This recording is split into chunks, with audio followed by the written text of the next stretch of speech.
what you can do with the era of hire and fire of working culture in 2025. Hey guys, this is Kelvin.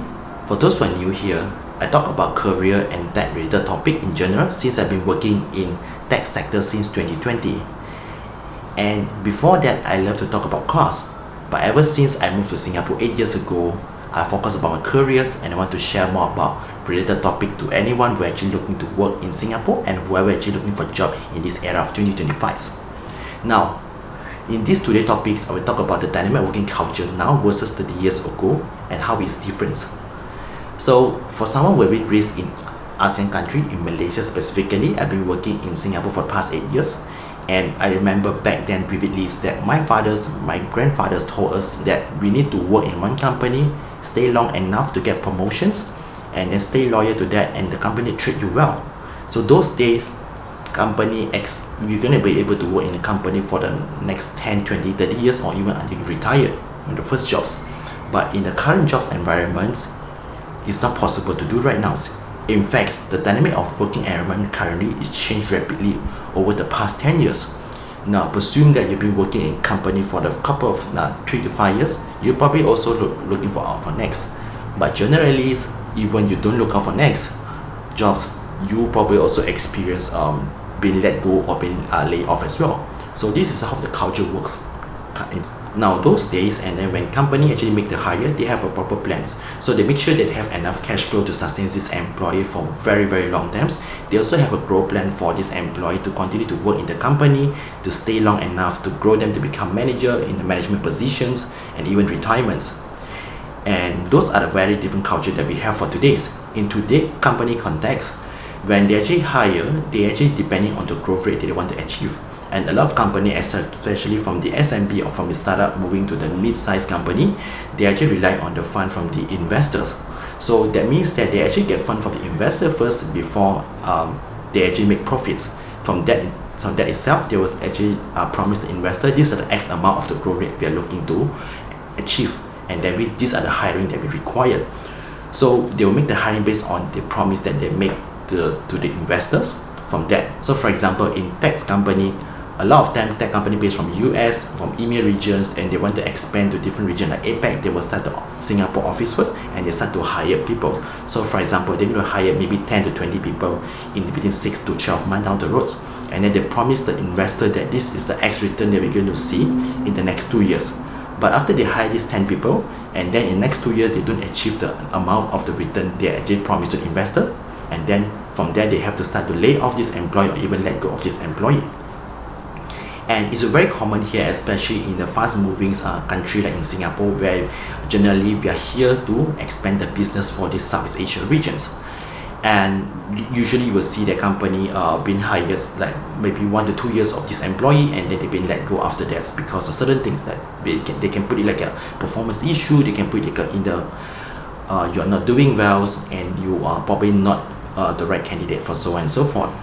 And also they could give you reasons like they are not actually the business wasn't doing well, they want to close the Singapore office. So you can see that some offices in Singapore, like sales loft, have been closed down from here in 2023, and there's also other businesses that have been actually not doing well and laying off. At the same time, we are also in the era that technology, where things are moving very fast, like AIs, they're able to help you to replicate some of the lower level jobs, and a lot of lower level jobs no longer available in the positions. So company have been don't think also they needed to retain these people in their business, and they let go for these people as well. So this is what you can see from here generally in the current working environments and in this dynamic working culture in 2025. If you're one of the person that been let go over the past few years because of these various reasons, don't be afraid. I think currently the interviewer also are more understanding and empathic compared to last time. So they will know that because of the company's certain circumstances, they make a decision to let go or to close down the Singapore office or etc.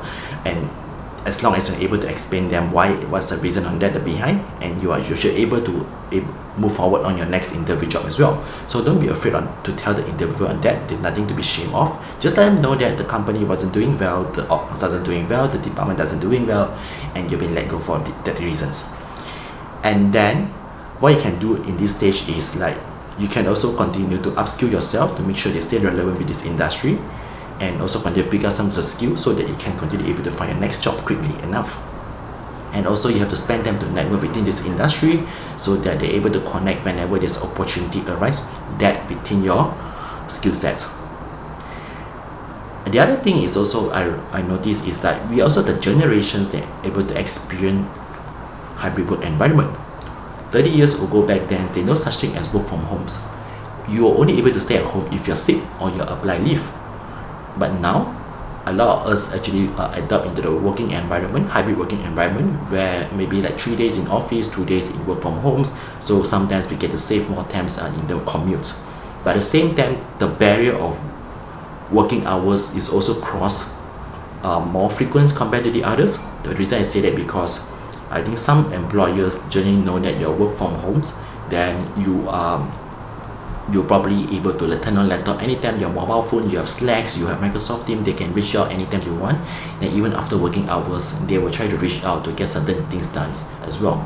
So that's something that I observe here, which is not so healthy in long runs, because since then you actually you're physically at home, but you don't have the time to do the other thing with your families, and then like dinners, and even like go outs, and even like exercise as well. So these are is also something that is not so good if you actually compare to previously and the working culture, where if you leave office, that means you leave your job at the office, you don't need have to worry about jobs once you get back homes. Now, unless you are living in the other country where work-life balance is very important for the employees, like for example in Australia or even in Germany, where they have a strict restriction on working hours, so employee cannot actually reach out to the employee after working hours, else the employee have the right to sue them. But in Singapore, we don't have such context. A lot of them actually works like 996.